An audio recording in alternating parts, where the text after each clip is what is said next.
Rennie Good was a gifted soul, a writer and a poet and a mother, wow. She tried to hit an agent with her car, oh no! Pop motherfucker, now she's gone! Yeah, yeah, yeah! Being a fucking liberal is a mental disease. Blue-haired and fuckables with a septum ring. You are not a hero, you're a fucking disease! You fuck around and find out it's what it is!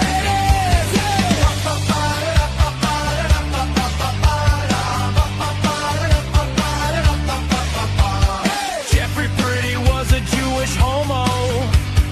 Started talking shit to protect a chomo. He was getting nicked when he pulled a gun. Bam, motherfucker, now you're gone! Yeah, yeah, yeah! Being a fucking liberal is a mental disease. Blue-haired and fuckables with a septum ring.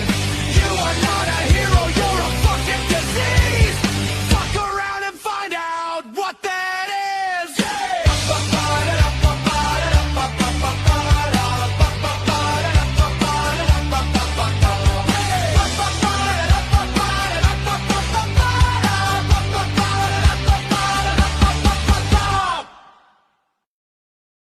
Hey guys, welcome to the program. Hey, do me a favor, will you please lift a finger, give me the finger, 1, 2, 3, doesn't matter, for like, share, do whatever.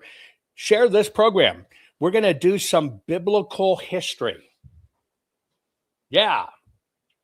Every now and then it's good to get away from politics, but unfortunately it's biblical history and therefore it's politics. But it's probably a history you have not heard, or heard in context, or heard where it came from, etc. I decided to do this. Let me tell you why. The Pope. I would think that people expect the Pope to know theology, to know his history. He basically quoted what he said was a passage just recently. Here's a quote.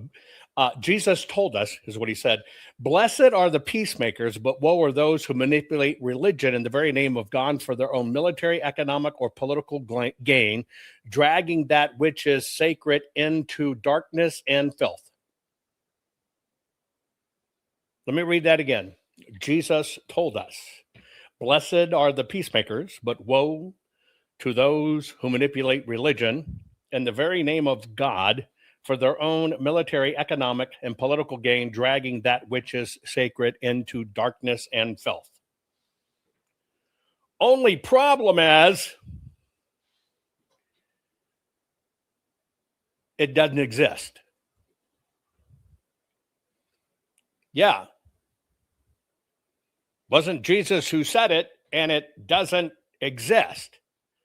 And so for me, that's kind of a crisis of, wow, even if our own spiritual or Christian or Jewish or whatever leaders actually don't know facts or biblical history. And of course, that one was aimed at President Trump. A lot came out and said that, it was bad. Look, this is a racket to divide the Catholics from President Trump for the midterms. It's a full attack to make sure that President Trump does not win the midterms. The political system needs to make sure Trump doesn't win the midterms. They need to take over the Senate and the House. And the reason they need to do that is so they can impeach Trump, prosecute Trump, and say, look, we were right all along, and put him in prison. So it never happens again. So nobody ever wants to come fix government. That's the lesson they want to teach the world. So we're going to be talking about some of this manipulation throughout history. Today's program is brought to you by the fine folks at Goldco. I'm asking you to go to jovanlovesgold.com. All I'm asking you to do is to request your gold and silver kit today, because now is the time to protect your money with gold and silver. That's what you need to do. You've got to get ahead of this curve. They're going to switch us to digital money. It is going to become an issue. Now, whether you do something about it, that is up to you. So this kind of has two pieces in it. We're going to talk about purgatory, and we're going to talk about indulgences, and a church history you probably never new. And that's why there's such a war going on in this country over church and faith. So get ready, share this program. We'll get started right after this. Exposing the ancient secrets of royalty to grow giant fruit in small spaces. You won't believe how easy it is. Hey there, fellow gardeners. Have you heard about Jovan Hutton Pulitzer's new blockbuster book, Ancient Secret for Growing Giant Fruit in Small Spaces? It's taking Amazon by storm. This isn't just any gardening book. We're talking about ancient methods once reserved for kings and queens, now revealed to the world. Yes, you heard right. Royal secrets for your backyard. Struggling with limited space? No problem. This book teaches you groundbreaking techniques to grow enormous, luscious fruits, even in the smallest of spaces. Imagine tricking fruit trees to bear fruit in months, not years, and growing produce up to 100% larger than what you find in stores. Sounds like magic, right? Pulitzer dives deep into history, uncovering how nobility ensured bountiful harvests. Now, these time-tested secrets are yours to transform your home garden into a paradise fit for royalty. Whether you're an urban dweller, a new homeowner, or an experienced gardener, this book has something for you. It's packed with practical tips and easy-to-follow methods. From enriching soil to perfect pruning techniques, you'll be growing giant fruits in no time. Not fixing 2020 will damn our nation forever. The historic Maricopa County full forensic audit effort processed 20,895,610 digital and forensic images of varying formats, resulted in 208 million individual evidence-proof files. The system processed over 58 billion forensic measurements, resulting in over 2 trillion individual base computations. No hopium, no hype, just hardcore forensic evidence. Please make sure the Maricopa County Full Forensic Audit Archives survive. Donate now.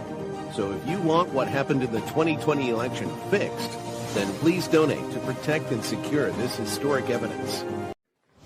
Warning. The following program has been rated Gilligaff and is intended for open-minded audiences. If the truth offends you, or if you are allergic to focused intensity, intellectual athleticism, or the occasional F-bomb or even irreverent humor, please switch off now. If your delicate sensibilities need to be worried about or addressed, might we recommend the Underwater Basket Weaving channel to you?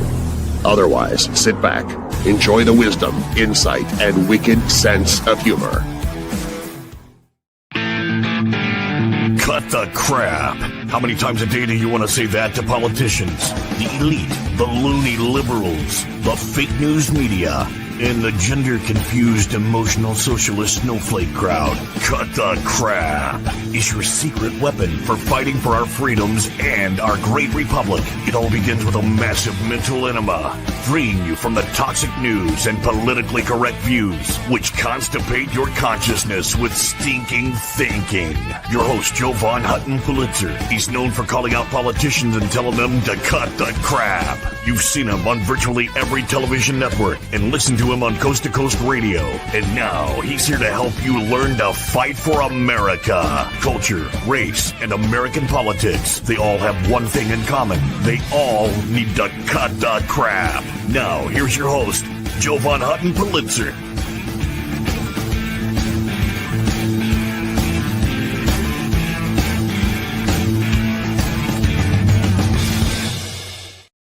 Okay, folks, here we go. We're going to do some church history study. We're going to study this thing called Purgatory and Indulgences, and it's a church history not talked about.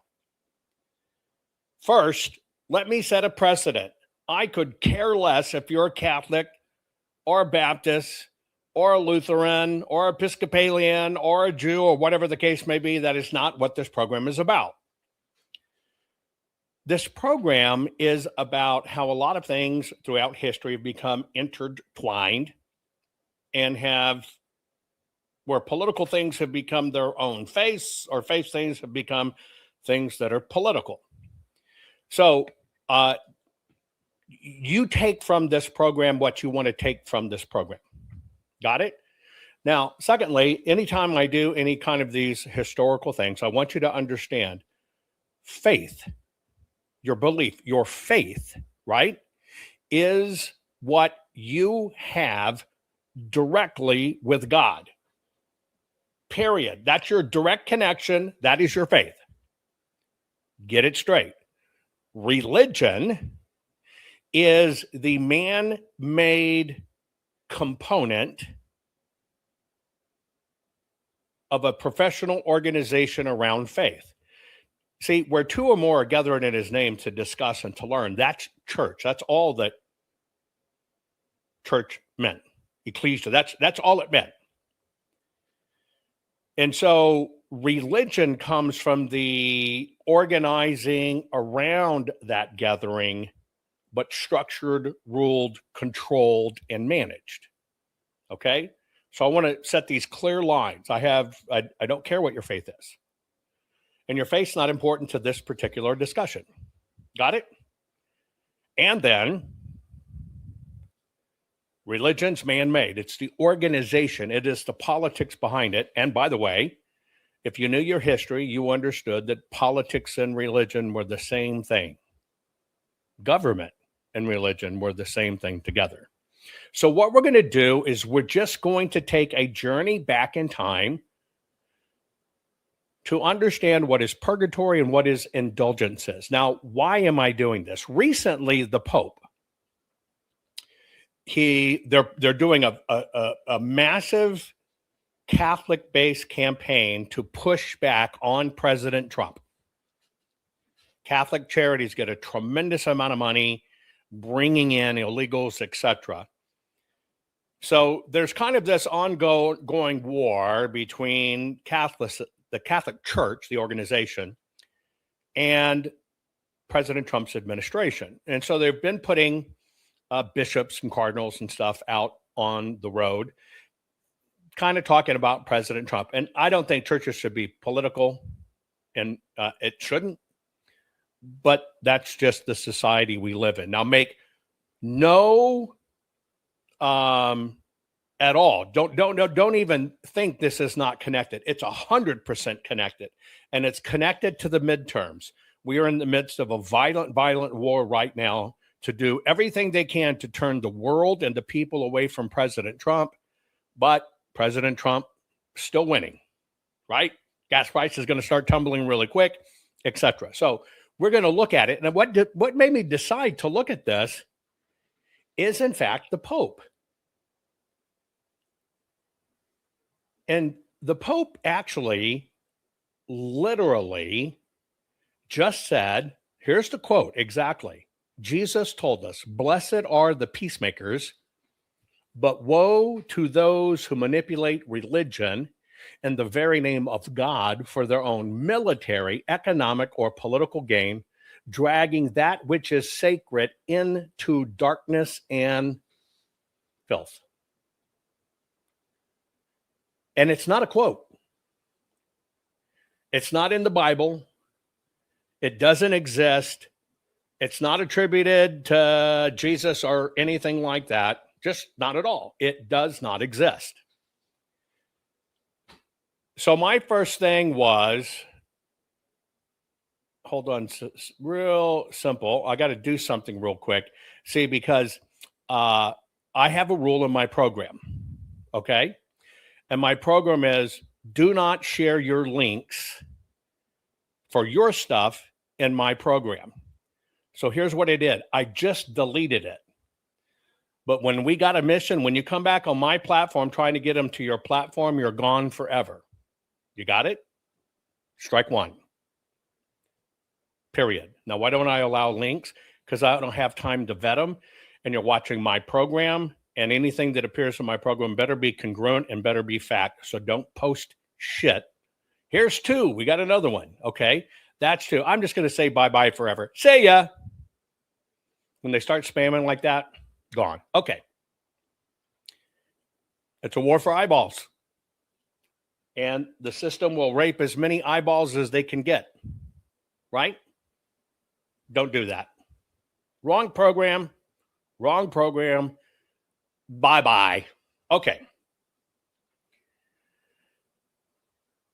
In my particular life, I grew up in a family where my sisters and I are completely different than the rest of our family, and the fact that we're my one brother and my two sisters and I are the only ones in the family that are first generation Americans, and it's because my mother is German. Now, my one brother was because my father was stationed in Germany, was previously married. I come from a different mother later on, German, that my father married. It made me first generation. But what we weren't allowed to talk about at all was our Jewish roots. You had to hide it. Now, naturally, just inherently in my DNA, and I gravitated towards it. And when I became an adult, I basically started going to synagogue. But one of the things I did is I went everywhere. I've done Baptist, I've done Pentecostal, you freaking name it, right? To study, to learn, to understand. I've always been this way. And I can remember a time when I'm testing out the Methodist church, which I kind of liked. It's kind of a cross between that fire and brimstone and a little organizational pomp and circumstance. And then my damn pastor, whatever you want to call him, gets convicted for trying to murder his wife, right? And I have, believe it or not, I have Jehovah's Witnesses in my family. I haven't tried that. The closest I've gotten is listening to Michael Jackson's music, but that's a different story. And so I'm all about understanding, and I believe you should attempt to understand, right? I believe you should attempt to understand, because if you don't try, you're kind of failing, and then you only believe what everybody kind of pumps into you. And so when this quote by the Pope came out, I found it very disturbing that we'll call it the highest person in the land. Remember, the Vicar post and the inscription on the Pope's crown literally translate to "in place of God on earth." Most people don't know that. The crown that the Pope wears states that he is in place of God on earth. Okay? And you would think somebody that holds the post of being able to forgive sins, remember, he can go and sins go away. For me, only God can do that. But so I'm going, man, you're supposed to be the greatest of the greatest. You better know your stuff. And then to see this fake Bible passage pushed out on people, I'm going, wait a minute. What are we seeing? Are we seeing faith? Are we seeing religion? Are we seeing politics? Are we seeing manipulation? And like I said, religion has in the past become politics. Politics has become religion. And so that's where I want to take us today, because I want to study. Let's go back to where some of the places in time where mankind superseded God. Yeah. Where mankind has decided they have authority over God. I'll give you a prime example. It goes on every day. The Netherlands just passed a bill that allows them to take, say, a gay male couple, take the DNA of two men, blend it together, fertilize it with an egg for artificial insemination for a woman to carry that baby, to actually make it actually be from those two guys' DNA. Don't know how it's going to work, but supposedly it does. They also passed a law that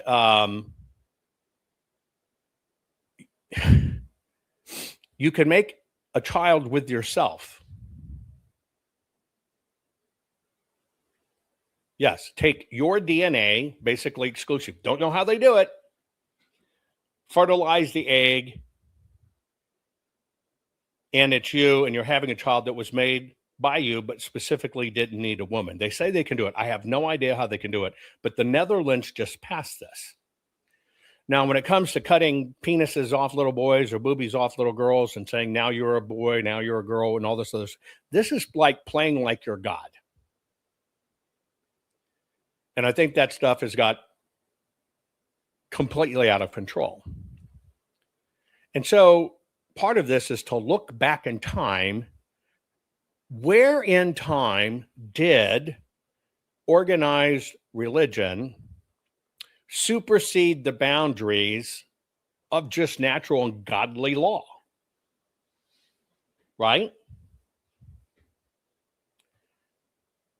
And has it been done to the detriment of mankind? And that's where we are on this particular one with purgatory and indulgences. Because I think whether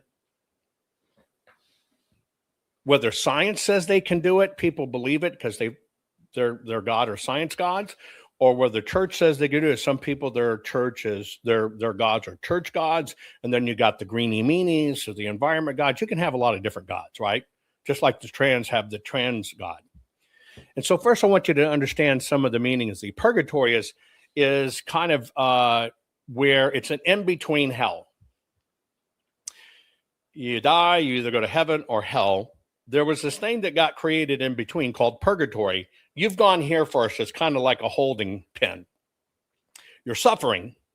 It's in a holding pen, but you're not quite in hell yet. And that can be indefinite. Now, an indulgence, which is the other part of this, an indulgence came about, and that's part of the history I'm going to tell you, and again, this purgatory is Catholic Church, indulgence is Catholic Church. And they basically call this temporal punishment, that, hey, you have sin that's lingering around, and it's not cleared enough, or you're going to commit a sin. So if you'll do a certain number of prayers or charitable acts, we're going to focus on charitable acts, we will allow you to buy an indulgence. It basically means if I wanted to go out and rape, murder, and pillage, that I can go and say, I want forgiveness. I'm going to rape, murder, and pillage. And my priest says, okay, it's going to cost you this much, and you are pre-forgiven. This is a real thing, which ironically is like Islam. Rape's not a rape if it's an infidel. Rape's not a rape if it's in the name of Allah. A lot of coincidences here. So let's kind of study this and go back to some of the history, which I think is kind of interesting. You should understand. So back in history, and let's go back to Masada. If you've ever been, Israel or whatever, right? It's kind of like a carbon credit. You're exactly right. Oh, I'm going to buy a carbon credit and forgive me for my sin to the planet. Bullshit. It's all for money. Exactly. Prime example. You buy a carbon credit, you are absolved of your sin. Now, all throughout time, there have been tones of praying for the dead, praying for your loved ones that have passed.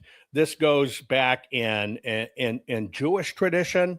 It goes back in the Hellenistic tradition, way back when. But it's always been, my loved one has died. I pray that they will be welcomed in the open arms of heaven. So it's been around since BC. It's probably one of the most well-known discussion of this is 200 BC, and it's Maccabees, right? Basically kind of pre-praying for the soldiers that are about to enter this horrendous battle. So this thought has kind of been around, and it's kind of been that mankind feels better that their loved one is, with your help, with your prayers and petitions, not getting their asses burnt off in hell. Okay, you got it? That's kind of where it comes from. And it's basically the simple premise, historically, is that death is not the end of mercy. People tend to think of mercy, they're going to cut somebody's off. No, well, please give me mercy. It's just the extension of death, right? Death is not the end of mercy, that you can still get mercy after death in the form of a cleansing and in the form of quite possibly before you face the divine, as if you're lining up in a long line at the ticket theater and you got to wait for your St. Peter, ironically, to let you into the gates of heaven. That symbology comes from the Roman Catholic Church. Now, this is the ancient spark that in Christendom, now, please understand Christendom, folks, when I say that.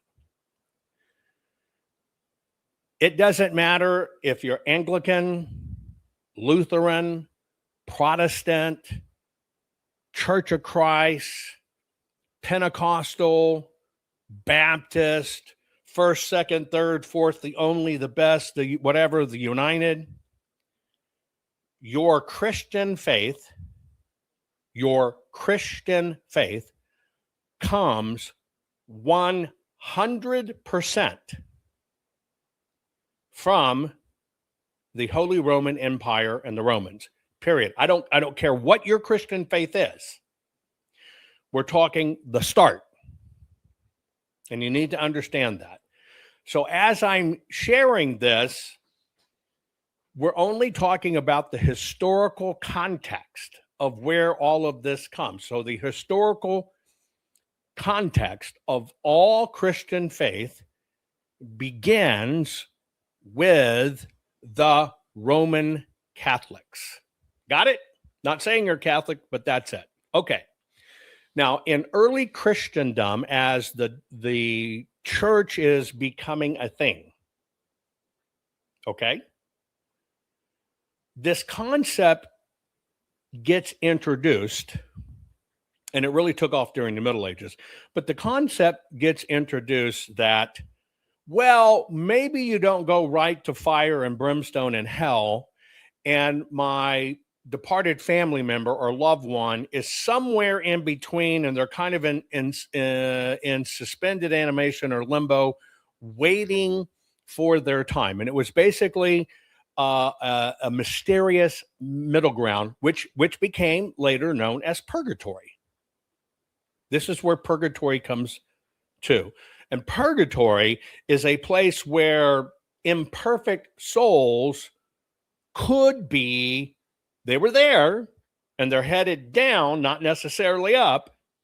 They could be purified in a sense to make sure they got into heaven. Okay? So this concept, it's kind of a convoluted lines between, in the Hellenistic area or Judaism, it was prayers for your loved ones. And then the Roman Catholic Church turned it into an economy system. In the Orthodox Jews, they have a thing called mourner's Kaddish, and it basically means you mourn, you pray for 11 months after one's death, and you're seeking for them to be embraced by heaven. That's prayers and petitions. But we're not talking about prayers and petitions as much as we're talking about man can intercede, the living that are left behind through the church can intercede on your behalf and make sure this can be done. It can be helped for you. Okay? We're not going back to the Emerald Tablets. I've gone back to 200 BC. This is where we're going to start. This is kind of the general thing of it. It's always been you pray for your loved ones, but something happened from the prayers from the loved ones, prayers and petitions, where prayers and petitions became money changes it. Okay? Now, in the early church fathers, they were having a very hard time explaining what was God's grace and what happens to you. Now, I need to put a measurement stick in here for it, okay? Please understand. the goal was to live a life so righteous, pure, pious, and devout that you would earn your way to saintism. Do you understand what I'm saying? The long time ago goal was even you can be a saint. And when you're a saint, you get remembered. Your name gets remembered throughout history. You'll be remembered forever. So the goal for a righteous life was to be so pure, so clean, so devout, so focused, or whatever the case may be, that you will later be recognized as a saint. And that's where this issue in the church came up, because so few people are going to literally become saints. The church was forced to answer, if the goal is to become a saint, and people can see historically, wow, so few people become saints. Look how many people have died. We haven't had a new saint in 50 years or 100 years. You see what I'm saying? They're saying, well, what happens to those people? They lived such a great life. You get the conundrum? A super high bar was set, but the church decides who to bestow sainthood on. So mankind could say, wait a minute, my mama was the best there ever was. She never cussed. She did that. She did that. She was a saint. That's why you hear the saying in Italian, my mama, she's a saint. That's where this comes from, right? And so many people had a problem with, wait a minute, all these good people, all these good, all these good people, and they gave their life to the church, or they gave their life to our neighborhood or whatever. They died, and you say they're not a saint. So here came the problem. The problem was they were the epitome of good. They were a life that everybody modeled after it. But you didn't make them a saint. So you see the disconnect between the people and the church really quick. They kind of didn't think this thing out, right? So the church actually had to create a way to explain this disconnect. Because now they have a disconnect. Because you could have thousands of people in a town know this one Mama Mia, and she was the best, and the church doesn't make her a saint, and the people are going, hold on a minute here. If she couldn't even qualify as a saint, I won't qualify as a saint. So you see, you have this confidence breakdown. Basically, the church lost control.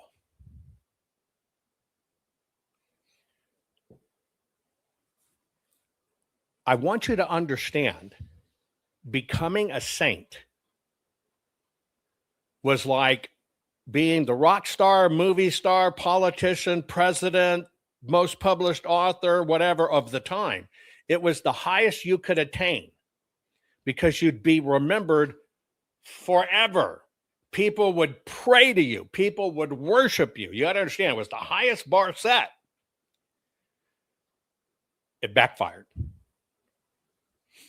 So the church now has a process because the people said, fuck it, why even try? You can see the conundrum. It's pretty obvious when you analytically study it. And so it forced the church to wrestle with what happens to the souls who died in God's grace, meaning they did what was expected and right, but they didn't become a saint. Because they had all these witnesses, these are good people, and you're saying a saint is, and it became an exclusive club because they couldn't grant everybody sainthood because you'd be praying to, the 7 million or 2 million or whatever the billion is number before us that died before all of us came here. Get it?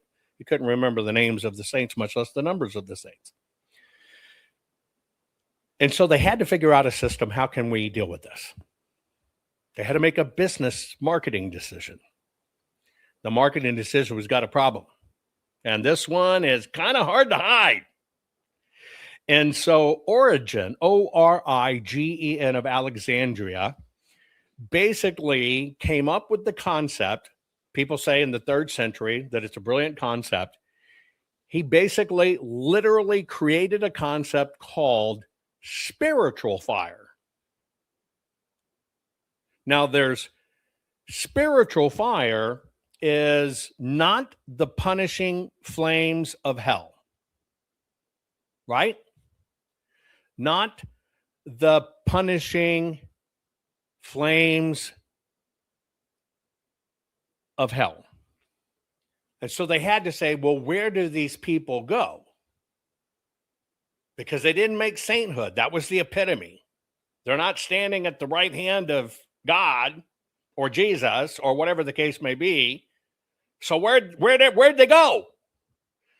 And they were so good. Are you telling me they're even burning in hell? Get it? So they came up with this concept of called spiritual fire. They're in fire. Remember, fire was the weapon of the time. Fire was what destroyed city, town, people's crops. Fire was the weapon of mass destruction. And so they basically said, well, no, this is a spiritual fire. And they are now languishing in a spiritual fire on their way to hellfire. Now, they drew this from Old Testament imagery and then St. Paul's words about being tested by fire. And those little bitty words, they came up with a whole new concept. St. Paul said, the soul of the elect passes into a state of punishment, a penal fire conceived as a place of purification. That's his writing. In his writing works that St. Paul said, the soul of the elect passes into a state of punishment, a penal fire conceived as a place of purification. So now they basically said, this fire is not to kill you. This fire is to cleanse you. And so they're all waiting to be cleansed. They were good people, not good enough to be a saint, but they're waiting to be cleansed. Tertullian, who was fiery, right? North African writer, think Carthage. If you were thinking Spain, Straits of Gibraltar, North Africa, that was all the Punic or Carthage region there. He basically came up with this concept. Yeah, you got spiritual fire, but it's technically a prison. And they are going to be held in prison, right? And by the way, in chat, let's focus on the story. Let's just kind of stay right here. I want you to get the story. I don't want you to supplant it with other sayings or other whatever, because you don't know where I'm headed. Let's just kind of focus on the story. So what he said was, and he painted it, he was the big writer of the time, so think the media, that this is a prison for non-martyrs where good experience stages of bliss. In order to get to their bliss versus 72 virgins, they would get reward. But they were still trying to figure out, well, how do they get their rewards? If they're dead, if they weren't good enough for a saint, but we know if they just languish there forever, they haven't gone to heaven, they haven't gone to hell, but they're in their spiritual fire. How can we get them out of there? Then that became the concept. So the church had to explain, where do all these good people go? And even in that, mankind somebody goes, okay, they go here in spiritual fire, but they're still in fire because people understood fire to be fire, wet. And then prison? Well, how the fuck do you get them out of prison? We want them to go to heaven. So they had another problem. And so what happened, while all these people are waiting in a suspended spiritual fire to get to the bliss, here comes the 4th and 5th centuries. And so this is where St. Augustine of Hippo gave the concept of deeper roots. He's the one that gave it really deeper roots. In Augustine's written works called Confessions, he prays for his mother, Monica, after her death. And he's begging God to remember her at the altar. That means to embrace her. And so in his writings, he's talking about his mom. He distinguished between eternal punishment for the damned and temporary purifying fires for the believers. Think of it as you've seen maybe the CDC or a chemical crew come in. There's a plague. They've got their white suits on like E.T. People are put in a little room and the sprays clean to people. Take that imagination, the temporary purifying fire, but they're still believers. And the concept came up of temporal punishment. They're owed temporal punishment for the forgiveness of their sins. And this is where the whole concept of everyone, when you die, it took hold, you're going to pass through purgatorial fire, and that fire is going to be directly, decontamination, thank you. That proportion of what you do or do not suffer, or the intensity, is going to be based on the works two things, the works you did in life combined with what your family's willing to do with you. Again, let's go back into a time where people are trying to understand this. It backfired on the church, creating saints. People couldn't qualify. People couldn't understand. You can't say they're going to hell, so they had to make up a place to go. Well, that's a spiritual fire. They got them in this spiritual fire that held for a while. It's still punishment, but it's not punishment. And then they said, wait a minute, it's still fucking punishment, and these people were great. And so that's where they decided the scales. You kind of think of it like Dante's Inferno, right? That book, that's where a lot of it comes from.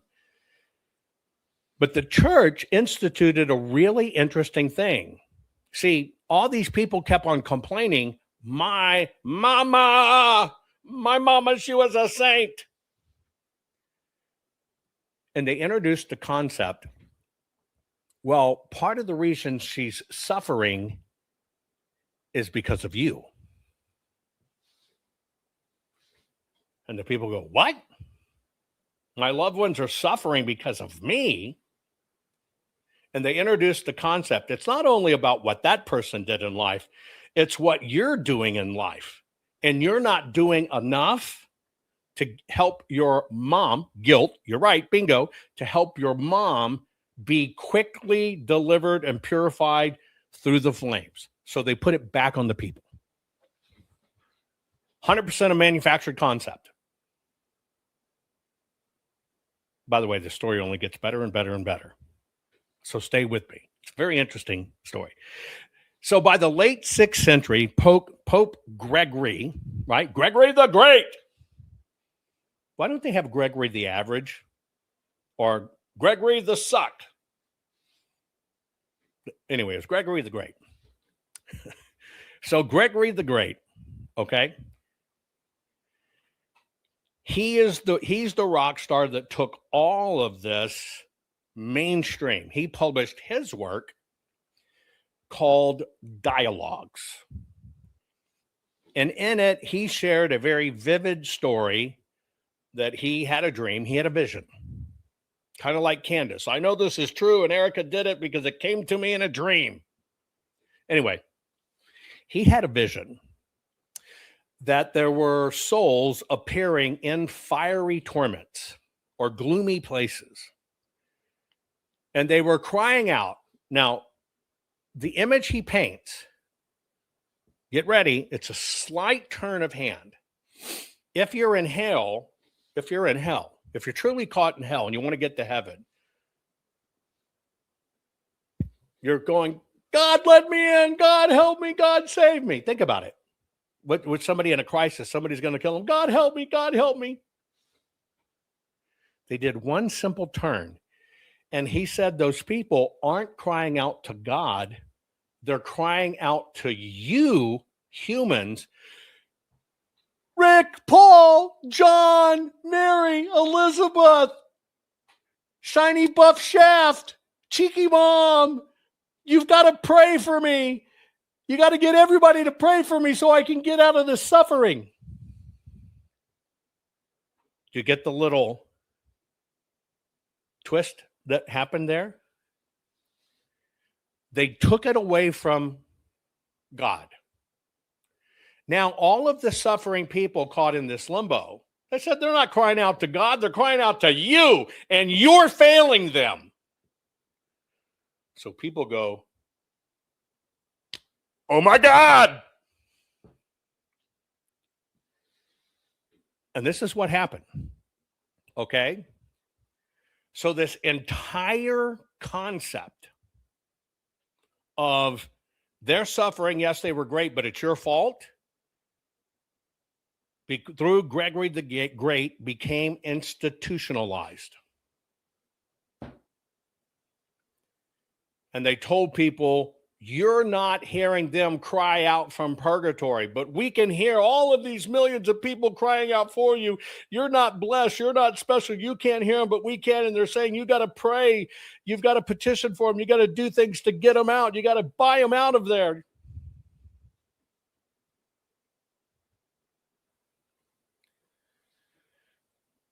What happened is this was never theology, and still to this day is not theology.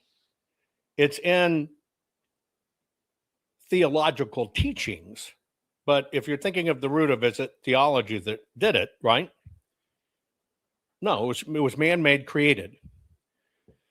And so then they began to convince people you need to pray for your loved ones. And somewhere along the way,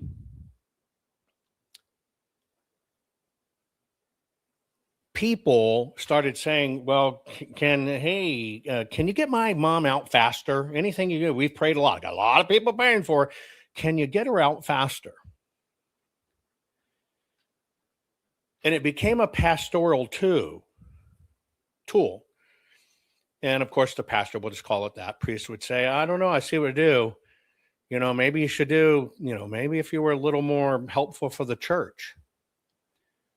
So people automatically started throwing a little more money in the hat. Who doesn't want to get their mama out of hell or purgatory? She was a good one. So throw in a couple of binges, I'll see what I do. You could write. It's the natural course of mankind.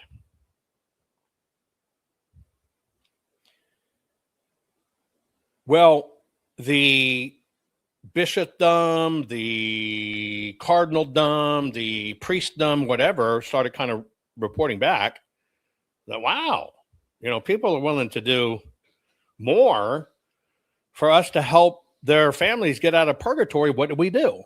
So the first thing they did, and they established this in the 10th century, the first thing they did is says, well, let's see if we can get, instead of it just kind of being over time, why don't we have a Jerry Lewis telethon? Now, I say that to you because they didn't know who Jerry Lewis was. But you remember the muscular dystrophy, Labor Day telethon or whatever, right? The church came up with, okay, let's make a big push. Folks, don't get upset. I'm only giving you history. This is the history of religion and mankind, not faith, not God, religion and mankind. Okay? What they did was had one day where you could do a drive and they could really count on people to get their loved ones out of hell. Right?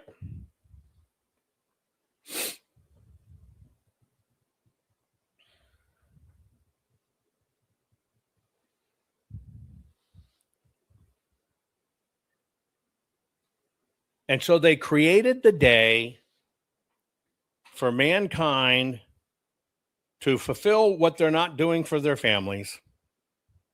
People just amaze me. Just amaze me.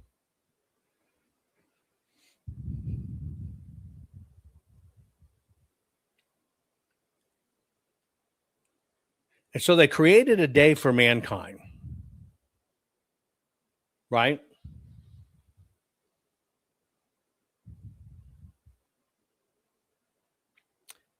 And what they created at the church level, hey, I'm just trying to recoup myself for a moment. Maybe I misunderstood something, but I'm just trying to recoup something where sometimes people just be idiots and impugn. But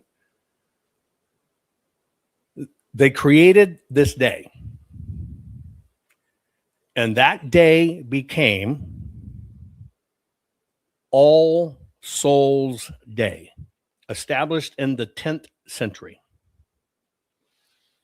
Now, All Souls Day basically became, okay, everybody knows you can help your family get out of the spiritual fall of purgatory, but what about all the poor people? And there were good poor people, but they were just the poor. So they created All Saints Day. Remember, the goal was to be a saint. You got to understand the context. The goal was to be a saint, where people could get together as humankind. And for the poor souls, popular people would think about it because you're not going to get in on money of poor people. So people that had a little more could enact, because there's two things you could do. Let me put it back on the screen. You can either pray, look at the bottom, or you can do a charitable act. You could do a chair or a charitable act. So they paved the way for people to get a little more credit for their family by doing a charitable act. And what was the charitable act? Well, I'll pay for their family on All Saints Day. And they all light candles, which they bought from the church because you can only light a candle from the church. And they offered prayers and alms and Eucharistic offerings, which all came from the church, that could ease the journey for their relatives in hell. It basically became Lollapalooza. To understand, it was like a big concert, but they weren't singing. That's in the 10th century. That became All Saints Day. That's the origin of it, right? But for centuries, this had been around. Purgatory was this concept. It was spiritual fire. It was more a thing that you would end up in than a solid place. So what happens is it just keeps on becoming more solid, more ingrained, more solid over time. And then Christians in the East were influenced by Gregory of Nyssa, Nyssa, Nyssa, that this is a physical place.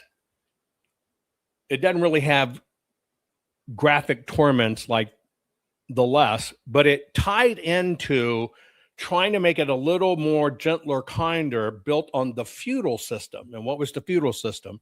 You have feudal lords and you have serfs, and you can work the land, but your debt is to the Lord of the land. And so they kind of tied this in, right? And then during the 12th century, this kind of happened in the schools in Paris is where it started. Theologians like Peter Lombard, right, the Cistercian monk, he kind of came out, and he was the first one to map the afterlife. So he made a map of the afterlife. And so what he called this was the birth of purgatory. So it started around in 1160. This is where it becomes official through 1180. It became an actual physical place, not a description of physical limbo, not a description of spiritual purifier. It became an absolute, like, four-walled doors place. It was no longer just a condition. It was absolutely fucking true. Didn't have this etheric nature to it. It was absolutely true.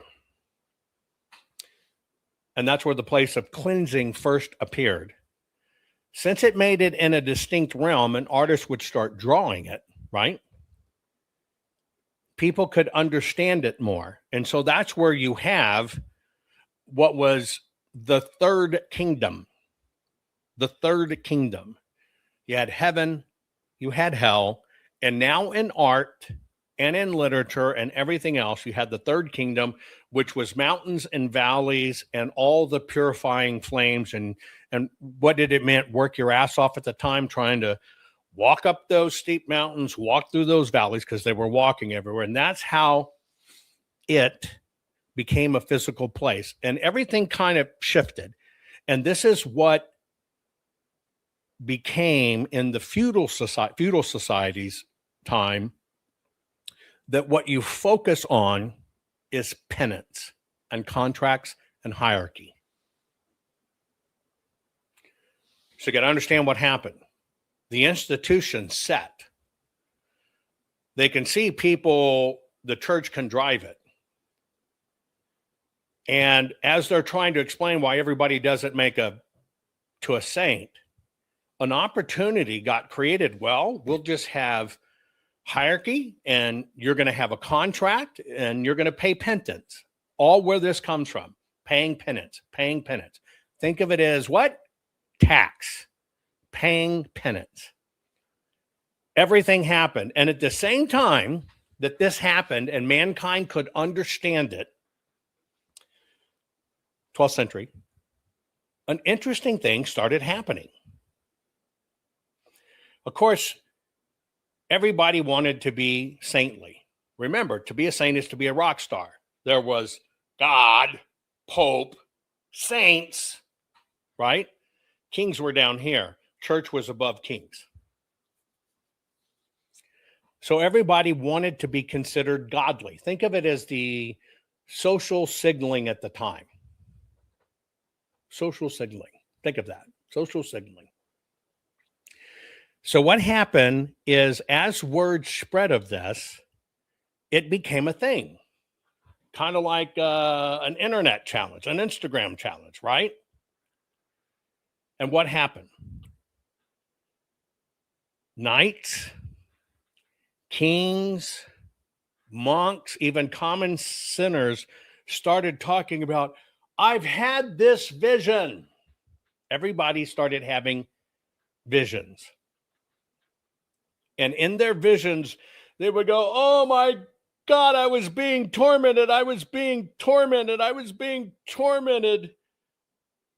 But somebody interceded for me and I escaped. That became the coup de grace. The banner is, I've seen the light. No, that became, right?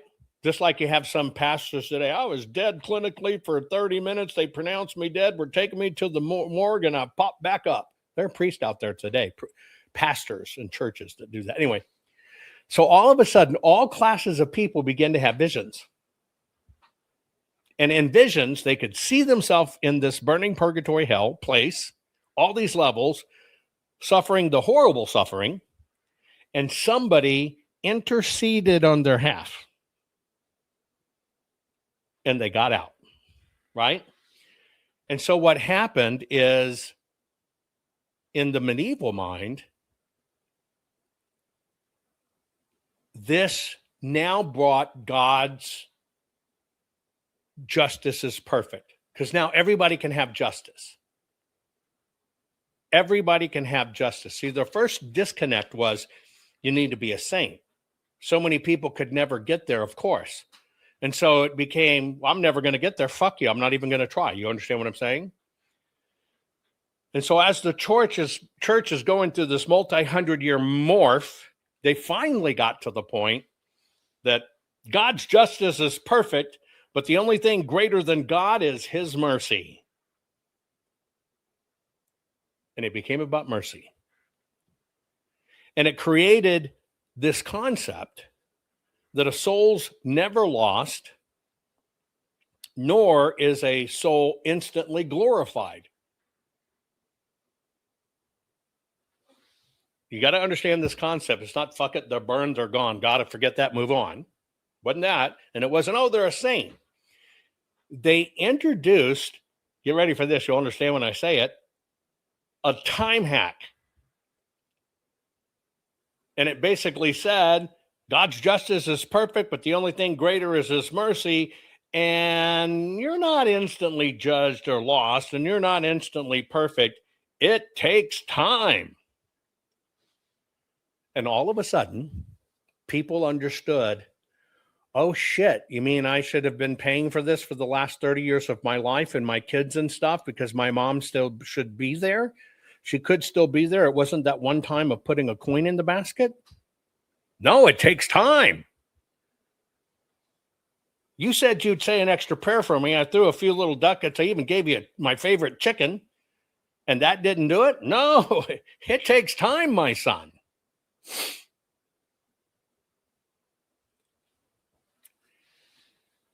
And so what happened by the 13th century, one of these councils, just like Council of Nicaea, the Second Council of Lyon in 1274,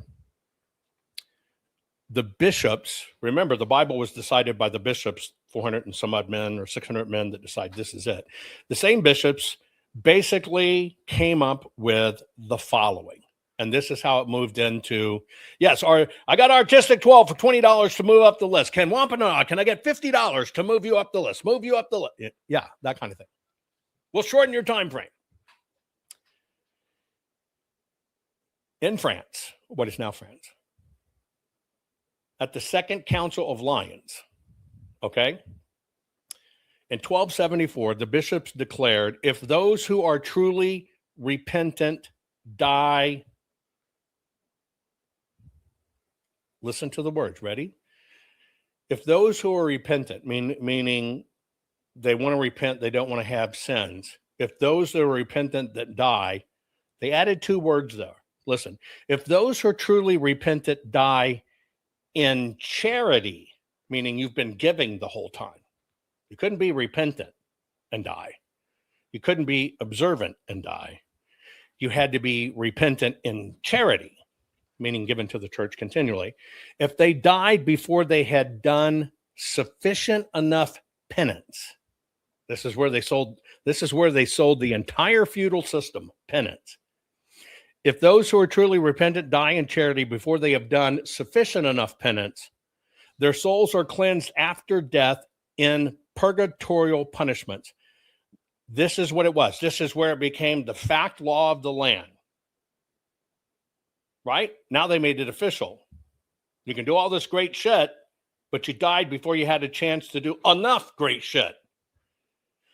You gave, you contributed, and you were perfect, and you died, oops, but you still didn't give enough, and so you're going to purgatory. And this is where they came up with the official thing of this is how it works. This was Council of Florence in 1439, about 170 years later, right? Lily, my program's about this. I've talked about that topic for a lot. Love you, dear, right? And I know you join us from overseas. I'll get to that at the end. Anyway, this is about history.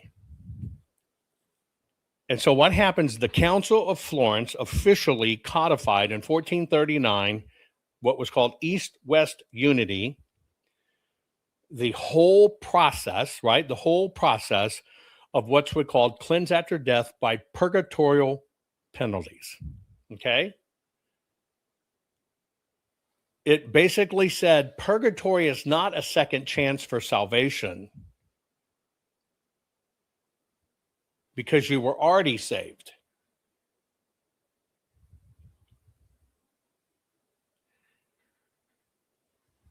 Key distinction.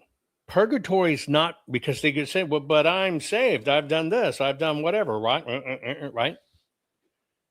They said, look, purgatory is not washing away your salvation. It's not a second chance at salvation. You have been saved by the church. You are saved.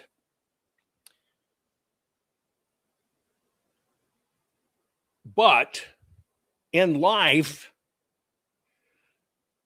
you carry personally eternal guilt through Christ's sacrifice and sacraments And therefore, because you are forced to carry that guilt, not that Jesus gave his life for you, but you now have to carry the guilt of what was done to him, you technically have sinned and you are owed temporal consequence.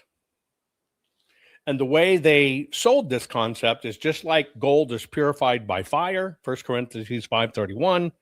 Souls are made spotless for heaven, right? And the more treasury of merits you contributed, prayers, good works, mass, attending mass, money, etc., you got through. Then, in the Council of Trent in 1563, the church is having a big challenge of this, right?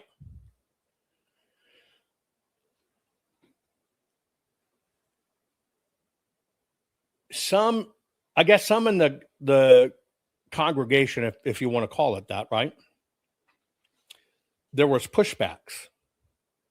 Everybody understood that there's purgatory and the souls are detained there or helped by the suffrages of the faithful, especially by the acceptable sacrifice of the altar, not sacrifice of Jesus, your sacrifice that you're giving to the altar, what you're doing. And so all the church at this time in 1563 was ordered to teach this. You can't make exaggerations, right? Etc.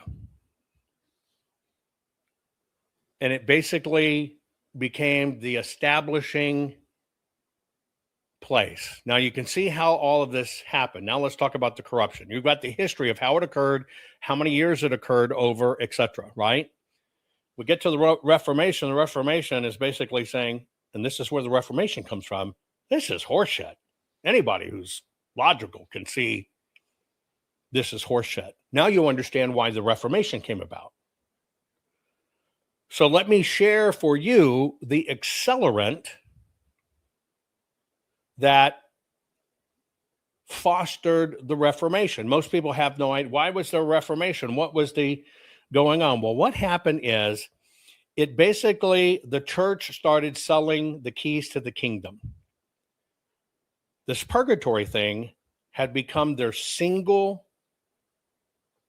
largest profit center. It was the cash cow. So let me paint a story for you. Imagine being in the 15th century.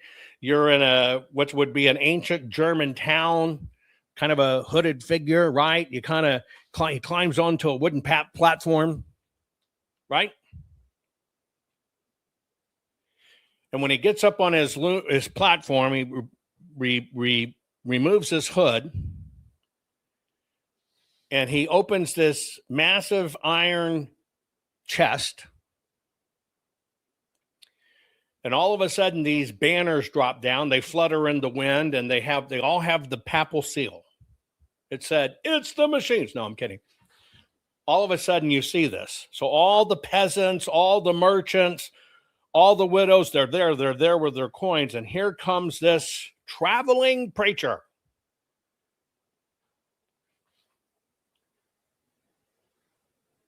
Here is almost a verbatim of what they would say.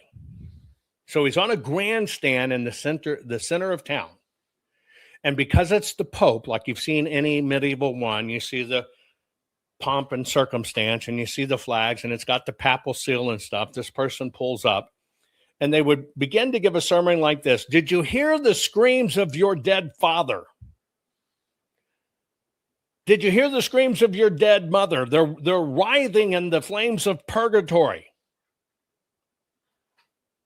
It eventually get to one coin, just one coin, and their souls will fly free. These chests, people would rush the concert stage, giving their money to set their family free. And so this became a traveling roadshow, but I want you to understand this was not a performance. This is official, ordained church business. This is what's called the doctrine of purgatory. They believed it gave hope to the faithful. It basically lessened the worries of the day because you're not worried about your mother or your child that just died. They're burning in purgatory because they already said nobody escapes purgatory. Everybody's in. Right? And so they're held in this temporary realm of cleansing fire. And they died in God's grace, but they're still stained by sin. And we kind of got we can wash. It's amazing how silver or gold. Well, gold washes away that sin faster.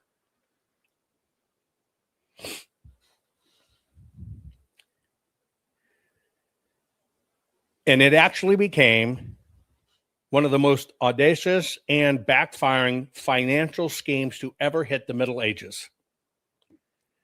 And this is where you get to indulgences. They went one more step further. You've got to pay for your family's sin. Now, I want you to understand something here. I'm going to give you a historical context. Okay? Here you go. Way back in time, in Jesus' times, people talked about basically, I'm at a loss for a word. When you come back as another person, secondary lives, give me the word. I'm having a brain fart on the word. Reincarnation. Okay? Way back then, they had reincarnation. That you're going to come back. You're not done with this life. You're going to come back and going to do it again until you get it right. That was reincarnation. That's what everybody understood. Well, when Rome started instituting taxes, people would say, because this was doctrine, reincarnation. They're going to go through this several times. When the Romans came to charge taxes and people couldn't pay, here's what they would say. Ready? Catch me in the next life. And it was valid. Just catch me in the next life. And of course, it pissed off the Romans, and it eventually pissed off the church. Right? Because it was kind of a fuck you. But you follow what I'm saying? And that's when the church started dickering with doctrine. And that is why you can see so many ancient books that talk about reincarnation, right? Or you might go through this multiple times, and that's why they eradicated reincarnation, and they took it out. Catch me in the next life. And so what happened, they found a way to make humans pay for the people that had already left. You're not only paying in your life, you're paying for all of those that have done. And so what happened is the church found a way to print money. So it wasn't only about get me out of purgatory. You could pre-buy your way out. You could go to the priest or the church and you can say, look, I'm going to go over to my neighbors. I'm going to bonk his wife. I'm going to make his kids my slaves. And I'm going to cut the guy's head off. And I'm going to take his land. And I just want to let you know in advance, well, give me money and I will forgive you of sins, my son. And it's going to take an extra super bonus if you act now, but wait, there's more. And if you'll do this, and okay, so I'll forgive you for raping the wife. I'll forgive you for killing the husband. Forgive you for taking land. No. Oh, we got to do purgatory. And you could pay. And that was called an indulgence. You could buy an indulgence. Folks, what we're talking about is purgatory indulgences, the church history that's not talked about. So you could buy it. One, to make sure it's not sinful, because this man standing there on the stage taking your money, well, he can forgive you of your sins. Why? Because I wear the robe and I have the seal. And if you act now, you get a free soft pillow.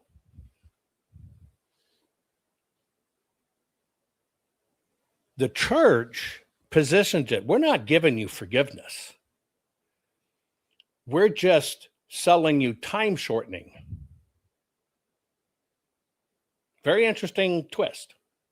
We're not actually forgiving you. We're just making sure when you get to purgatory, you're going to get out quicker. Now, here's interesting. If you paid in advance, you had one price. But if somebody in your family died, you had to pay more for them because fuck, they're already dead. So the price tag kept rising and rising and rising. All these indulgences were used during the Crusades and all kinds of stuff. Right? And they started granting indulgences. This is where they learned the indulgence part of it. During the Crusades, you can do anything. So ambitions ballooned, wants balloons. I'm going to take a bigger risk for the church, and it became a big deal. So the church created a position, and most people never know about this position in the church. They were the official pardoners, not partoners, pardoners, like presidential pardon. And so they sent around, and of course, Europe is getting bigger and richer and better and everything else. They sent around teams of pardoners, traveling pardoners, and it became a massive system. A massive system. And the system still exists today, by the way. And so these guys weren't monks. These were guys that got a piece of paper from the local bishop or the pope that says, hey, I'll go out and do this. I'd be good at it. And they cut a deal with the church that you get 50%, I get 50%. But then when they realized they got a touring concert roadshow that's bigger than shit and everybody's coming because it's the guy that can make sure you're not in purgatory or in hell and forgive sins, will set your family free, then they realized, shit, I got people coming from all over. What can I do? This is actually written about in the Canterbury Tales. They started creating the whole system. This is where this comes from, of fake relics. Here's a pig's knuckle, really, but no, this is St. Peter's elbow socket. And you could buy it if you want.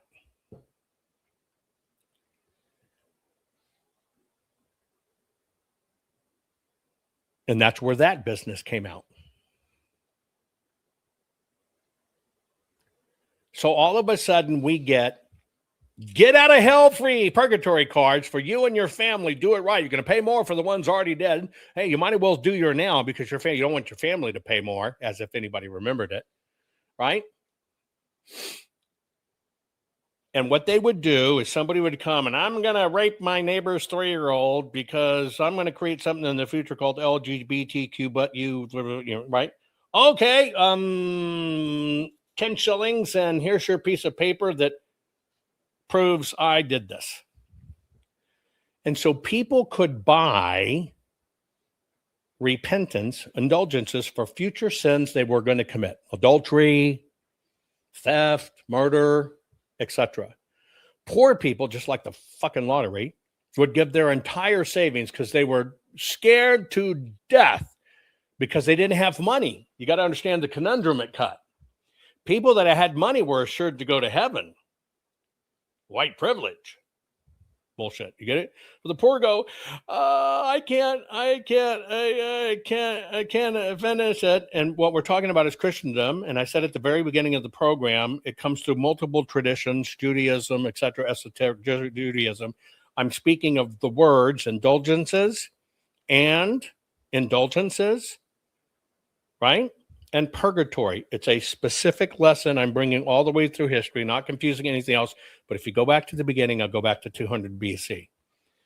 Anyway,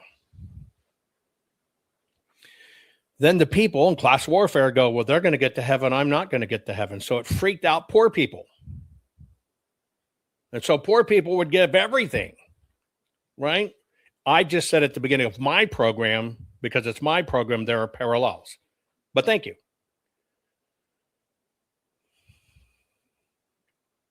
So what it ended up actually doing is making the poorer poorer.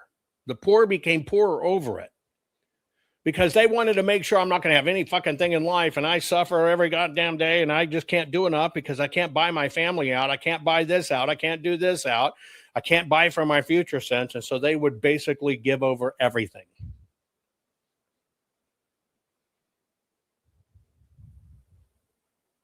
And then by the time of the Renaissance period,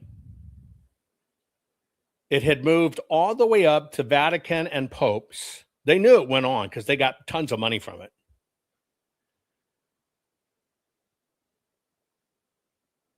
And this is how they built St. Peter's Basilica. Chills go down my spine when I tell you that.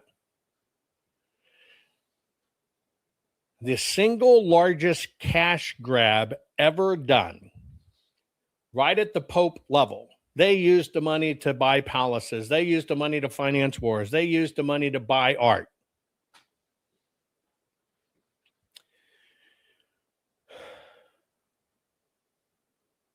The entire rebuilding of St. Basilicas in Rome in 1515 was financed by an indulgence campaign across Germany.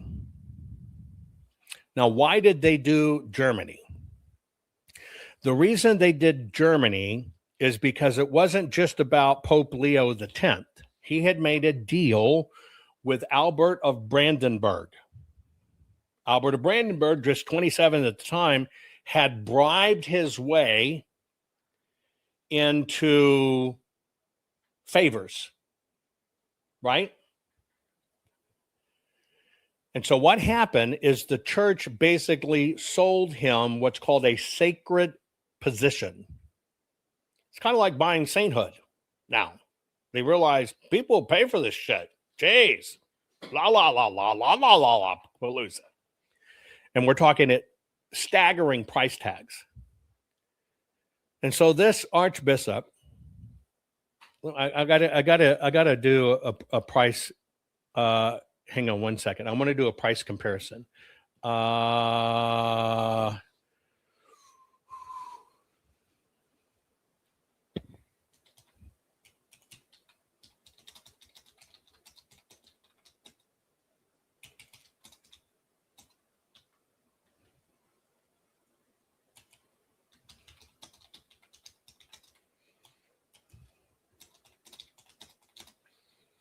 I just want to get a correct mathematical figure because I want to give you scope and scale.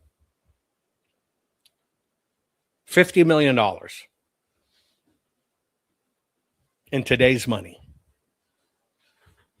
For a mere $50 million, we will sell you a sacred position. Right? Now, of course, this archbishop borrowed it from what's called the Fugger, F-U-G-D-R, you Fugger, the Fugger banking empire, which was known as Europe's most ruthless financiers. So we're going to lend you this $50 million bucks. So Pope Leo X can say you're sacred and you're actually divine.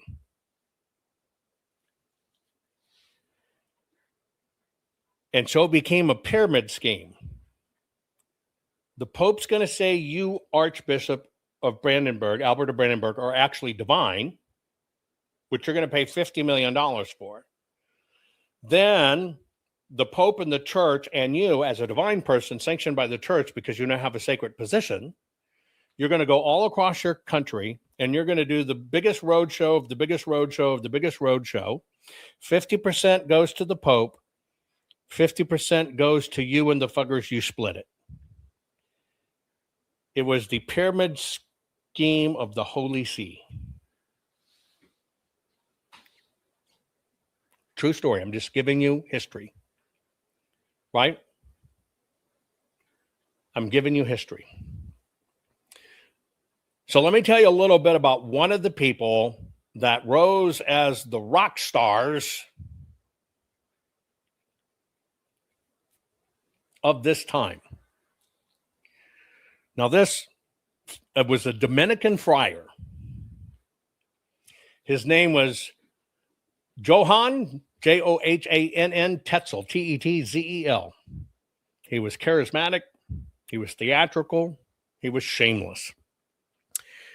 And he became the best indulgence pardoner the church ever had.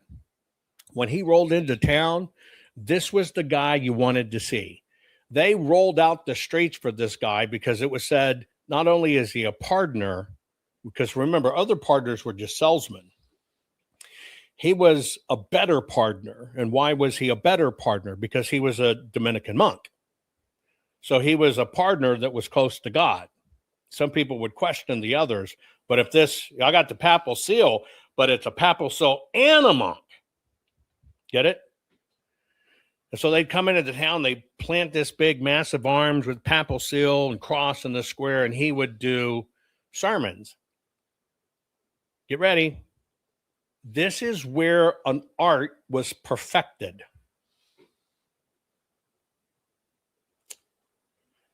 So not only did the first one say, do you hear your mom calling to you from purgatory? Do you hear your father? He's suffering. I can hear him and you can't. We got to stop his suffering.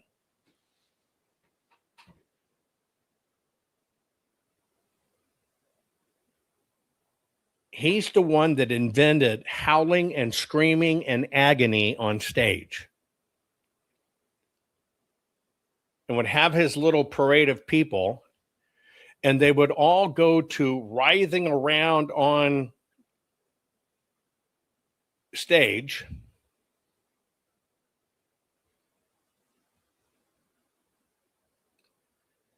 Screaming out in pain as if they were being broke and they were being burned and they were being kicked and everything else, right? And this is where the Fear Roadshow began. And the reason the Fear Roadshow began is because it raised so much money. And I'll give you an example. It's why Southern preachers, God got us, God got to save your life. That's all. They teach that. You've heard that cadence before. They teach it because at one time that's what worked. By the way, Wampa Papanog, thank you very much, as I consider myself non-religious, but I do enjoy your insight. Insight as in starting a war, or INSIGHT? Watching Cowboy Logic this morning. Thank you. Yeah, I heard that my episode on Cowboy Logic came up. You still see it today, like in Pentecostal preaching. You hear that cadence. Black church, just get done. God is going to save you. He's going to save you. That's taught. And it's taught because it works.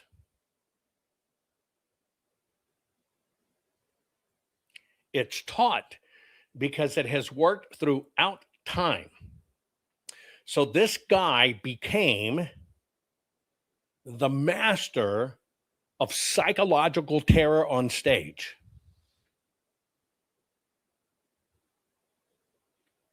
Became the master. Lily, who criticized you? We love you. Don't worry about it. This is not about anybody's faith or religion or whatever. Look, he became the master of psychological terror and put on a road show where he had people dressed like souls with burning flesh or whatever. And that's where his famous line comes to us in history. As soon as the coin in the coffer rings, the soul from purgatory springs. As soon as the coin in the coffer rings, the soul from purgatory springs.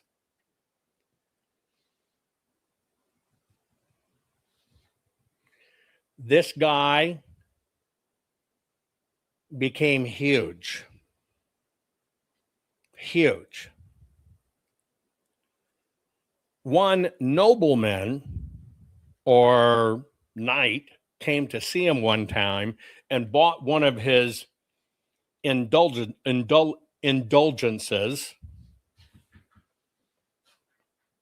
I'll show you that in a minute. So a nobleman came, or a knight came at one time and bought an indulgence. But this was an operation at a time when their peasants, when these guys were coming to town and they heard that this tour is coming through, they would literally sell a vast majority of their livestock. They would empty their savings, their purses, widows and stuff. Entire families would pull together to spring grandma from the flames. And while the church was pious and said confession and contrition are required, but the message became cash equals salvation.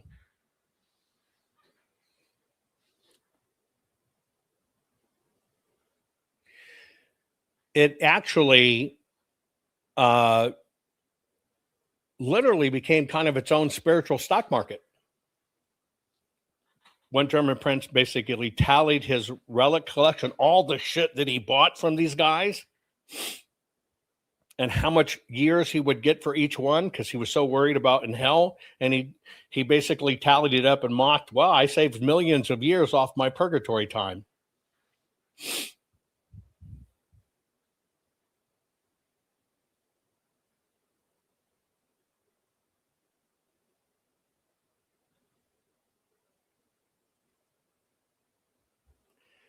Where this was kind of outlawed, this Tetzel guy set up shop in Judeburg, just outside of what's called electoral Saxony, and where the local ruler banned this bullshit. So he just set up across the river, and so the residents of Wittenberg would just walk across the border. And then they would return back bragging to their families, look at my certificate I got. Now, those people, why this matters, because there was somebody on the ground who started paying attention to this, saying, look, my sins are absolved. And that priest that was on the ground, because they would come back to their priest in a town where this shit was outlawed because they knew it was crookery. They just walk across the river, come back with their certificates. Now, that priest was a fellow by the name of, you might have heard of him, his name was Martin Luther. That's right.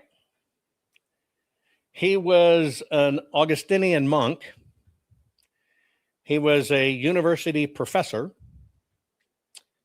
And he was absolutely freaking horrified that this rolling papal con show was doing this. And it just became the way it was done.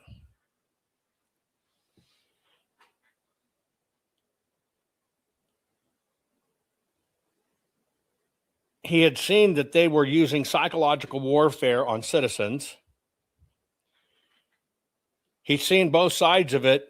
People, when they realized they probably did something stupid and just threw away all their money and there was no recourse, or it finally dawned on them, or people that couldn't do it, basically said, I'm going to hell. And so on October 31st, 1517, he basically nailed what's called his 95 Thesis on the Wittenberg's Castle Church.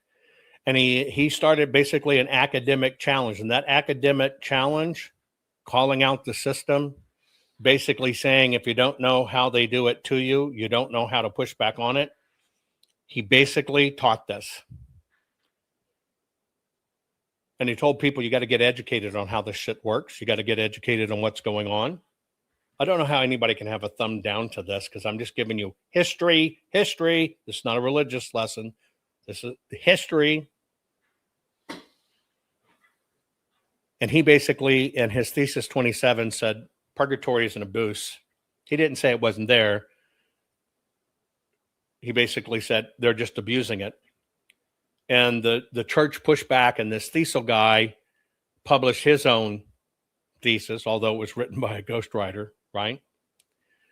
The legal part of the papal system, they condemn Martin Luther, but it took off. It was devastating to them. They were translated into German, and it spread like wildfire across Europe. If this wouldn't have happened, you would have the hardcoreness, no invaders. If you trespass, you're dead. And by the way, you're not getting asylum, otherwise known as Vatican City.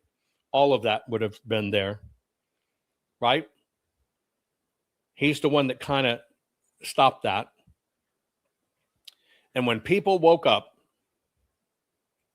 there was a pushback on it, and they started to seize back from the church all of the lands they had stolen. And this is what kind of the Protestant fight and stuff was all over, right? And then in the Council of Trent, they reformed the system and says, no more cash sell, trust was shattered, it's gone. Now this Tatzel guy died in disgrace in 1519. But it was all about the chest. Now I'm going to play something for you I think you'll kind of enjoy. Hang on one second. Let me get it ready here.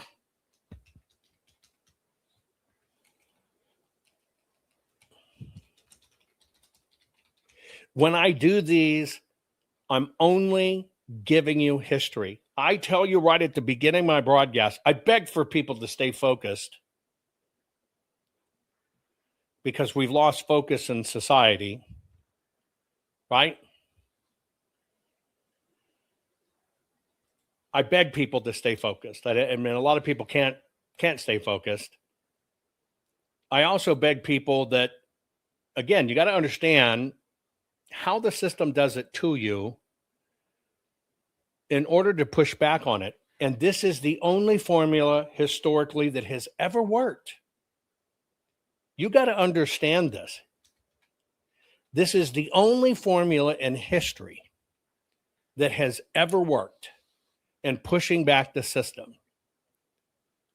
You must audit the system. You must look at everything from beginning to end with clarity. You got to listen to everything to understand it. And you got to use judgment and discernment because you cannot push back if you don't understand how the system does it to you. Now, with that, I want to show you one of the real short kind of historical tales that will kind of give you, I guess, a little bit of imagery to this. But I've gone much deeper into what I've told you in this because I gave you the whole story from beginning to end. Okay. Rob says, I don't see people in this chat losing it. Is he talking about, let me ask you a question. Will somebody go back in the time code and figure out where I said people were losing it? I'm not sure I said that people were losing it. I did say, let's focus. But that's not the same as not losing. It's a little bit different. It was somebody earlier posting a bunch of links. And then when it comes to theology, Rob, everybody wants to throw in a scripture, throw in a quote, throw in whatever. And when people divert and go to that quote and they'll go look it up, they're off the main lesson, which is a history lesson, not really a biblical lesson. That's what it's about in the program. I beg people to, right? Sure, man, that's what I meant. And that's why I didn't say people chat and losing it, right? We're very focused on the word share. So that's what it is. I focus. See, the system, I'll give you an example right now. You're finding out that Candace Owens was totally full of shit, saying that guy was never there. She's got inside information. Tyler Robinson didn't do it, blah, blah, blah. What you see in court, now it's coming to court, and they actually have video footage of him doing it. She's not going to be able to backpedal from it. But people believe that shit, and it was all designed to get you everywhere. Well, Erica's a robot. Somebody go stab her. This. All of that is designed to capture people's attention with shit that will enthrall. And you're right. In this program, I don't do cliff notes. That's why my program's no longer. It's teaching, right? It's teaching. But here's what happened. I think when you look at history, you can understand what's been done, how they do it, and you can see they're doing it again. That's the whole deal. You can see they're doing it again. And I use the great teaching element of history to help people understand it. Anyway, let me share something with you that you might like. Just a little entertainment, but you can maybe put although they're not real, you can put a little faces to this. In 1500, every Catholic in Europe believed the same thing. When you died, your soul went to Purgatory, a place of fire where you burned for your sins. How long depended on what you had done: murder, theft, adultery. The Church said it could reduce that sentence for a price. Jovan Tetzel was their man. Papal authority, a printing press, a published tariff. Murder, 8 groats. Robbery, 7 groats. Heresy, 9 groats. You paid. You received a certificate. Your sins forgiven. In 1517, a Saxon knight named Hark walked up to Tetzel with a question. Could he buy an indulgence for a sin he had not yet committed? Tetzel thought about it. Then he named his price, 30 crowns. Hark paid. Tetzel sealed the certificate and handed it over. 2 days later, Tetzel's wagon moved through the woods. Hark was waiting. They fell upon him, beat him, took the chest, every coin, every certificate. As Tetzel screamed from the mud, Hark raised his visor. "That," he said, laughing, "is the sin I had in mind." Hark lived long. He kept that certificate until he died. Tetzel had sold something that was never his to sell. What waited in the dark had never heard of Jovan Tetzel and did not care about the certificate.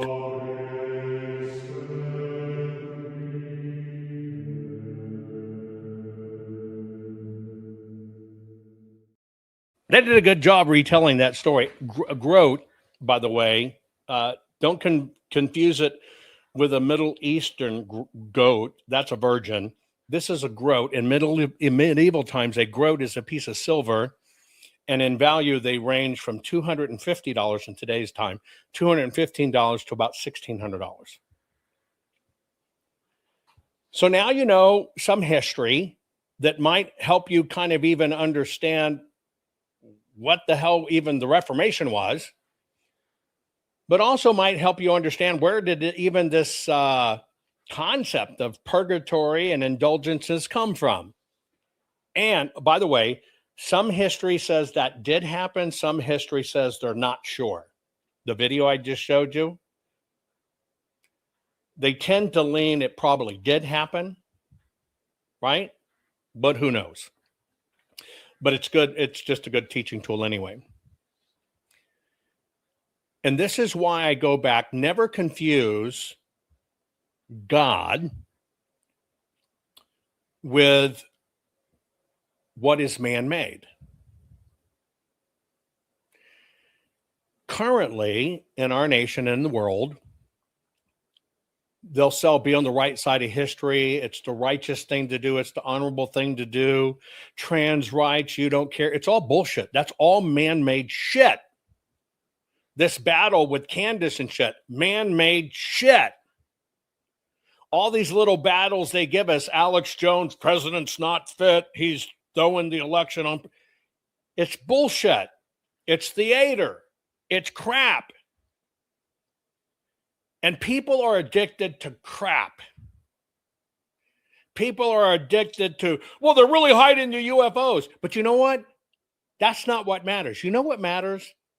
America surviving. Your freedom. Your liberty. That's why I tell you, I don't give a shit if anybody goes to jail over the election stuff. Because even if you locked up Hillary for her server, it wouldn't change the system. I only care about one thing: get the right documents, contracts, etc. in place and forever secure our elections. And I don't give a shit if anybody goes to jail about it, because sending somebody to jail will not fucking change it. The only thing that will change it is fixing the contracts and the physical stuff of how they do it. But the system always wants to distract you from, it's the paper where the felonies are. Oh, no, it was the machines, which is a misdemeanor. You are watching this play out right now, misdirection. And isn't it interesting? See, I'll give you an example. We look at this one example right here with 165 on the bottom, 1,000 never went through the machines, which are totally made up and fabricated. That's one state felony, one federal felony with 20-year prison sentence each time. That's 240, what would that be? 240,000? Is that right? Whatever it is. But you understand what I'm 340,000? Individual felonies with 20 years behind each one of them. By the way, they all stack on each other. Life in prison, right here. But what do they sell you? Oh, it's the machines, it's the machines, it's the machines, which is a misdemeanor and non-enforceable and voluntary. That's the system. Isn't it interesting they hid that? Isn't it interesting they hid that behind a cross? Just like Swallows Well. They're all fucking perverts and shit. They get away with stuff. Is anything going to change with Swallows Well going to court or stepping down? No. But they make it look like the people made a difference. Nothing changed. All of this same buffoonery and connery goes on today, and it's the same bullshit tactics. So I don't care about convictions, because convictions won't change a thing. We got to change how we operate the entire system. We do that by contracts and understanding how it's done, plug in the holes, putting the teeth back where there was no teeth. That's what changes the system. But right now, the system is giving you all kinds of things to worry about. And if you're not worried about this crisis over here, and oh, that was an alien, and oh, there was this, and this was this, and oh, Erica's really bad, and Candace is the biggest newscaster in the world, and all this other shit.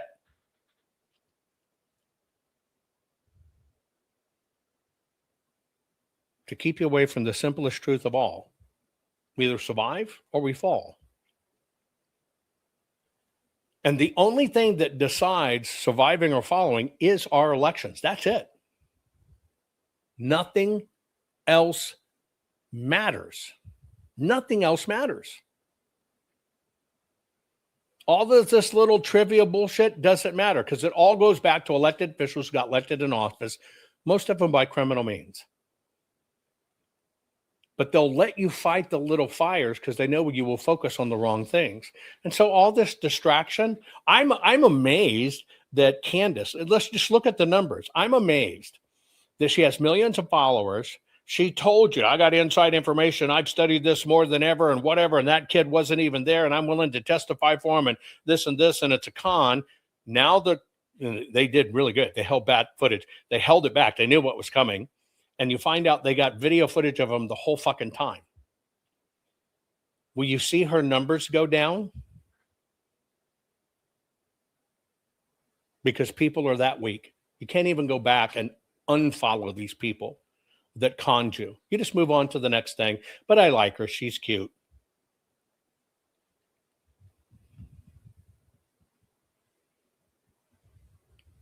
And that's mankind. So it comes down to, do you buy what they're selling? You're right. And it comes down to, where do you stand? What are your standards? If you're in it for fucking entertainment, let them be entertained. That's what it is. You're just in the fucking Coliseum being entertained, but you're not in the fight. You think you're in the fight. You play like you're in the fight. You swear you're in the fight. No, you're fucking sitting in the Coliseum being entertained. Does it matter if Macron's wife is a dude? If we had a picture today of Macron's wife with his wanker dropped, or Michelle Obama's with his snake dropped, what would change? Prices go down, oil go down, gas get cheaper, you get 3 times the grocery for your money? Fuck no. Nothing would change. But it's great fucking entertainment. Instead of looking at a ballot and understanding how it is, you're afraid to share this because you've been shamed into it. But you look, I'm looking at her skirt. I can see a bulge binking and bopping. And you'll put fucking hours of research into that. You'll go back and watch footage and swear somebody standing there with a phone is a fucking gun. But you won't really learn how our elections work because somebody convinced you it was a 6-degree polynomial and they got it all covered and they're fucking going to melt them to prison bars. Don't worry. We got this. There you go. And I just gave you from 200 BC forward, and it's still going on. And man can't get past this condition. Now, for ancient man, I can forgive it. Because ancient man couldn't see everything going on. Ancient man, if they were lucky to get an update, it might be 2 years later after the event. But you know what we live in? We live in the most nastiest time at all and the greatest time at the all simultaneously.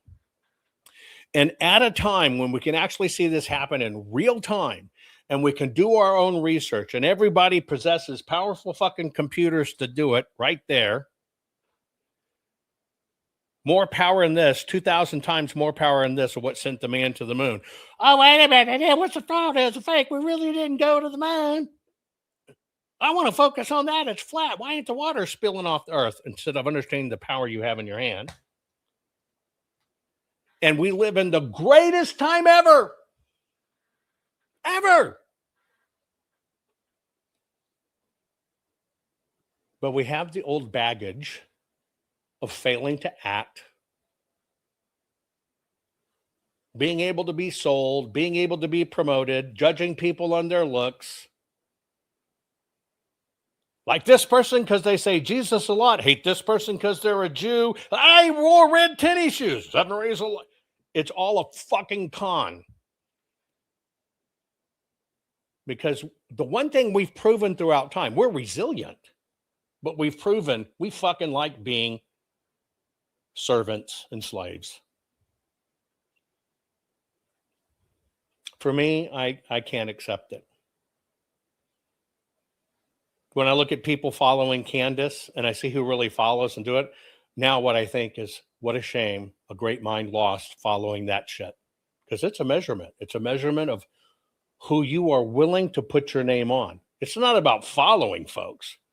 Go to following somebody and look at the people that follow yours too. You see who follows each other? It's technically those people putting their name on that bullshit. And that's part of why they show it. Oh, they must be good. If Raphael follows them, oh, they must be really good. I got to do this. It's bullshit, bullshit, bullshit, bullshit. And you got to decide if you want to come out of the bullshit at a time when you have enough tools, research, acumen, and stuff to do it. But you got to be willing to do it, and you got to dig, because history has taught us every single bit of this. And for me, it's just time to cut the fucking crap. Share this program. Rennie Good was a gifted soul, a writer and a poet and a mother. Wow, she tried to hit an agent with her car. Oh no, pop motherfucker, now she's gone. Yeah, yeah, yeah. Being a fucking liberal is a mental disease. Blue-haired and fuckables with the septum ring. You are not a hero, you're a fucking disease. You fuck around and find out it's what it is.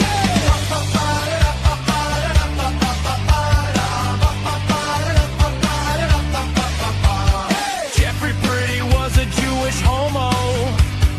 Started talking shit to protect a chomo. He was getting nicked when he pulled a gun. Bam, motherfucker, now you're gone. Yeah, yeah, yeah. Being a fucking liberal is a mental disease. Blue-haired and fuckables with a septum ring. You are not a hero, you're a fucking disease. Fuck around and find out what that is.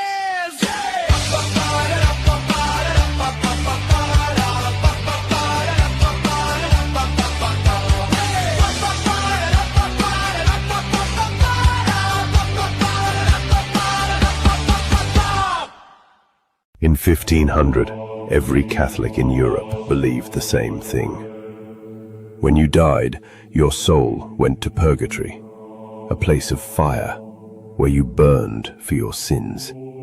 How long depended on what you had done: murder, theft, adultery. The Church said it could reduce that sentence for a price. Johann Tetzel was their man. Papal authority, a printing press, a published tariff. Murder, 8 groats. Robbery, 7 groats. Heresy, 9 groats. You paid. You received a certificate. Your sins forgiven. In 1517, a Saxon knight named Hark walked up to Tetzel with a question. Could he buy an indulgence for a sin he had not yet committed? Tetzel thought about it. Then he named his price, 30 crowns. Hark paid. Tetzel sealed the certificate and handed it over. 2 days later, Tetzel's wagon moved through the woods. Hark was waiting. They fell upon him, beat him, took the chest, every coin, every certificate. As Tetzel screamed from the mud, Hark raised his visor. "That," he said, laughing, "is the sin I had in mind."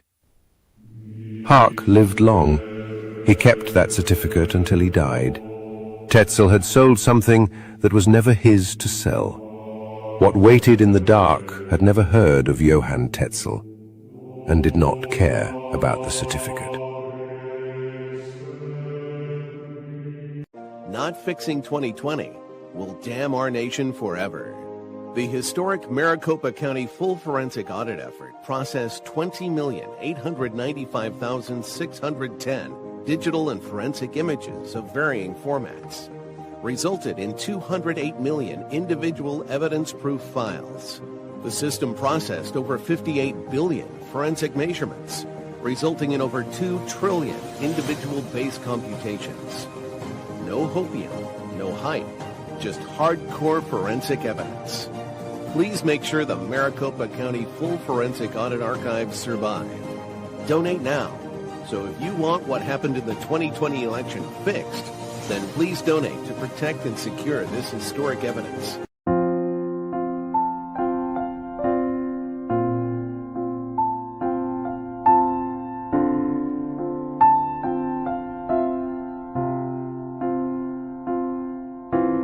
You fight for free and fair elections, invent and scan the ballots of kinematic artifact detection. You love to read and learn, travel and explore. You're a fearless, brave-heart patriot who's opened doors. You are courage, you're our voice. Jovan, we thank you for what you're fighting for. You're our warrior. You are brave like a lion. You're David fighting Goliath, couldn't ask for more. You're our warrior. Think of what you've done for you, for me, for our country. You'll go down in history as our warrior.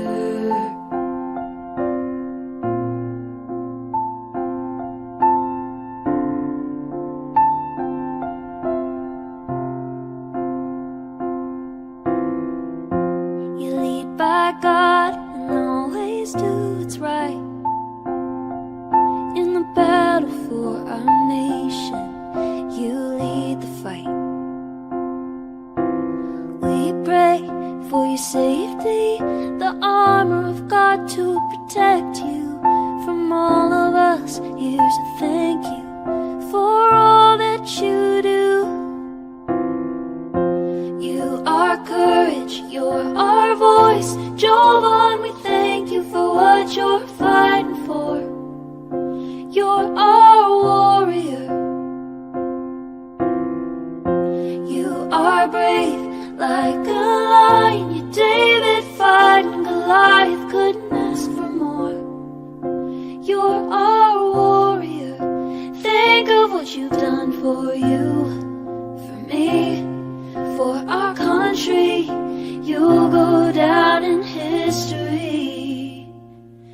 as our warrior.